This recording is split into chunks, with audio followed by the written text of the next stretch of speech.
and really, I know that's what people are thinking about, but that's kind of not the context of what Paul was talking about. And so he was pretty upset if one person gets hungry and another's over here getting drunk off the communion wine. Right. Well, I mean, are you really getting what the whole point and purpose of Christ's sacrifice and his commandment to love one another as I've loved you? So they were treating it like their private supper. Right. And he does call them to, hey, when you come, because it was part of worship. It was part of a time to really be respectful and remember what Christ has done and to humble ourselves. And so he says, those who partake of the bread and wine must do so in a worthy manner. Well, we just said that nobody's worthy. Right. So what does that look like? So he calls people to examine themselves before eating the bread and drinking the cup. And that's one of the things that I love about our communion liturgy. Because we recognize that every person sitting in that room, we all come with some baggage. Oh, yeah. We all come with brokenness. And so that communion liturgy, there is a place in liturgy. I'm sorry, I don't mean to use liturgy. School what is it? words. What am that word? But liturgy really, very simply means the work of the people. It's when all of us together are saying things that are part of worship. So you've seen like in the communion liturgy or the work of the people, the pastor will say something and then everybody will say it. Right. And then, so we sort of take turns back and forth. It's not just the Emily show. It's the work of all of us together as we are coming together and focusing our hearts and minds on this beautiful place of worship called communion. And so, that is, Paul wants us to be mindful. He wanted them to be mindful about their heart and their place. And in this liturgy, we actually give ourselves this time of confession, if you will. And that's just, if you'll remember, it's going to invite you to say, I confess that I have not loved you with my whole heart. We have failed to be an obedient church. We have not loved our neighbor. We have not heard the cry of the needy. Forgive us, we pray. Free us for joyful obedience. And so we go through this confession, this time when we ready ourselves by saying, I know I come broken. I know I'm not worthy. I know there have been places where I have fallen short this week, this morning, today, 5 minutes ago. Like, we know we come to the table with all this stuff and we come with hands open like, I'm not going to hold on to this. This doesn't define me. And I don't have to get it all right. And I don't have to get it all figured out to come in your presence, Jesus, because you loved me when I was still a sinner. And you love me when I'm still broken. And when I'm still trying to figure out how to be a faithful follower. Like, your love and your sacrifice was not conditional upon whether or not I had it all figured out and I was sin-free. Thanks be to God. Thanks be to God.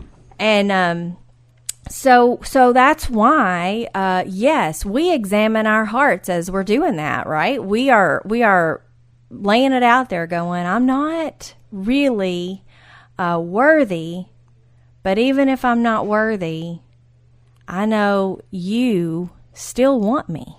Yeah, well, I wake up and go to bed 99% sure that I'm a fraud, so. Well, I don't think that's the right word. I don't. I think that is, I think the awareness that you have come to recognize that as much as you love the Lord, there is still brokenness, and He's still working on us. And that's what all of us, hopefully, recognize.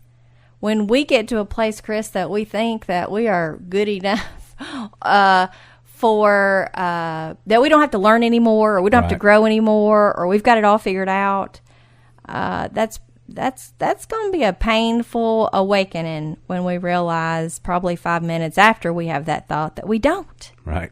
Because that day it'll come. Because none of us do. We are a work in progress.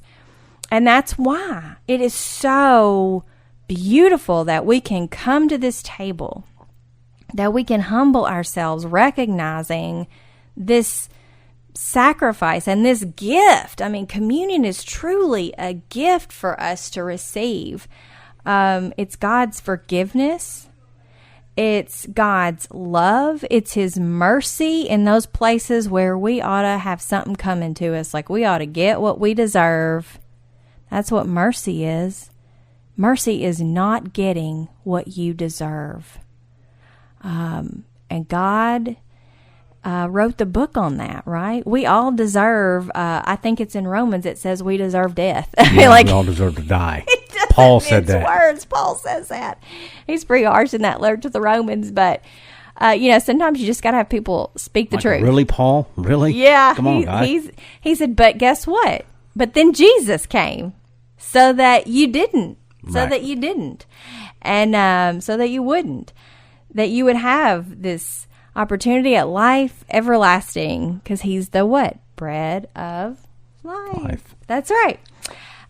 So we do, in these ways, examine ourselves. And the more that we can understand this gift of communion, the more we can fully give ourselves even in that moment. The more we can fully surrender ourselves honestly in that moment, to just say, I know I'm not worthy, but man, I know I'm loved because you meet me right where I am. Right. And so when we eat the bread and we drink from the cup, we know that we are not worthy to participate, but that we also know that that Jesus Christ, through Jesus, that's how we are worthy to receive, because it is through His blood and His body, and that's the whole point of communion, is to remember that that He is continually with us, and that this bread of life is a gift to us.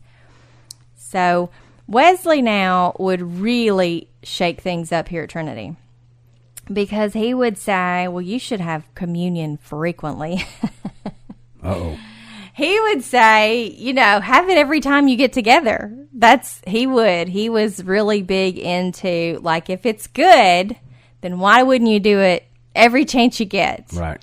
And I don't disagree with that at all. I do know we kind of get into our traditions of we're doing on the first of every month and that type of thing. But honestly, I like how Wesley explains his thoughts behind that. He says, well, if there are spiritual benefits to communion, like if you receive grace from God in communion, then why wouldn't you want to do that as often as you could? And you would have this deeper sense of God's presence, and it would grow you in your faith, and you would have spiritual joy. And so he's like, if somebody said, I'll give you a gift, you'd want them to give it to you as often as they could come up with a gift, right? You'd want the gift often. So that's why Wesley would say, do it as often as frequently as you can. But never, he would say, go without. Like, don't deny yourself from that opportunity. And I'll tell you, Chris, I did one time. I went to another church, a different faith tradition. This was in my growing up years. I went with a friend. And in that particular faith tradition, only a very only a handful of people, if that many, were allowed. I know what you're talking about. To take communion, to receive communion, to participate in communion. And so they passed around the elements, one person to the next, kind of like an offering plate. Right. And I, out of respect for them, because I was in their building on their terms, if you will, and I felt like it was important to, I think Paul was always like, well, when you're with the Jews, be like the Jews. If you're when in Rome. So I felt like to be respectful was the best witness that I could have in that moment. But I will also tell you, as someone who believes in an open table, as someone who loves the idea of being able to freely come and receive the gift of grace, that I will never forget that. I can still picture it in my mind passing me by. I never want the bread of life to pass me by again. That's a hard thing to think about. But we take communion. Honestly, it's another thing, or take. I don't like that word. Receive communion as an act of witness to the world. It's an affirmation to the world that the believers are committed to Christ. Like, we're committed to being one body in Christ. And so we come together to remember him. And in 1 Corinthians 11:26, it talks about proclaiming the Lord's death until he comes. And that participating in Holy Communion, receiving in Holy Communion, it is a proclamation that Christ died for me, for you, for all of us.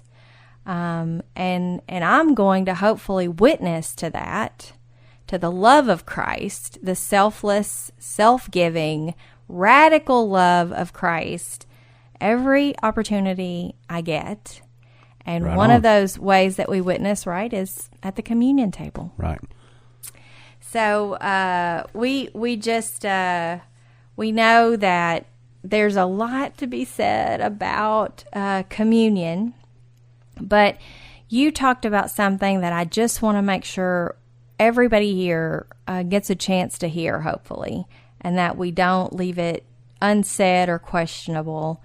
But I don't forgot. Yeah, well, you said it, so I'm going to remind you that we're in this together, Chris. You said that it's for everybody, right? And right. that we have an open table. It's inclusive. And so there was a parable that was told about this great banquet. And so think about this. It was this parable that was illustrating just how inclusive this invitation to the kingdom of heaven is, that all people are invited to partake, regardless of whether or not they are perceived, they perceive themselves as worthy. So in the parable, Jesus tells the story of a man, and he prepared this great banquet, and he invited lots of guests. But when the time comes for the banquet, those people that he had initially invited, well, they started to make excuses for why they couldn't come. And, one of them had just bought a field. One of them needed to go see it, and he needed to go see it. Another just purchased. I know, right? Look at it. I can't come to your banquet because I just bought a field and I need to go see it. Like, you can picture that. One had just purchased an oxen and needs to try it out. Another just gotten married, so they couldn't come. And so the person who had prepared the banquet became angry at their excuses. And so the master of the house orders the servants, go out in the streets and the alleys, basically go beat the bushes, go find anybody with a pulse. Right. Okay? and bring them in. He's bringing the poor, the crippled, the blind, the lame. It doesn't matter if they're healthy or